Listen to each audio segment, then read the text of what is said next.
Hello friends, welcome to kindergarten. किसी जंगल में एक शेर रहता था। उसका नाम सिम्बा था। वो बिल्कुल सफ़ेद रंग का था। उसका एक बेटा था। सिम्बा अपने बेटे को शेरू कहकर बुलाता था।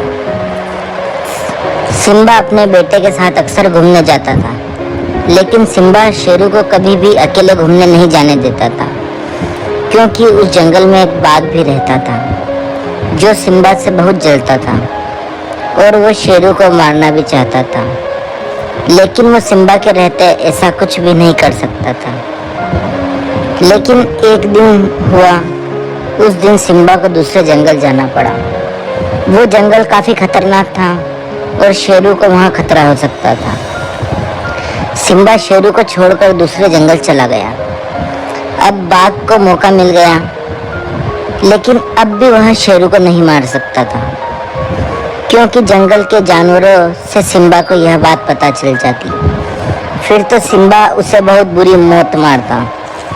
अब एक दूसरा रास्ता निकाला। बाघ शेरू के पास गया और उसे बहकाने लगा।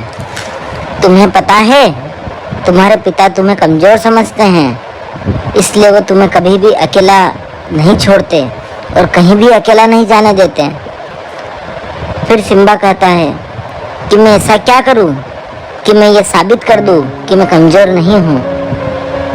बाघ उससे कहता है, जंगल में दूर एक अंधेरी घाटी है, तुम वहां जाकर वापस आ जाओगे तो लोग तुम्हें बहादुर मानेंगे। वहां जाना कमजोर के बस की बात नहीं है, तुम सोच लो।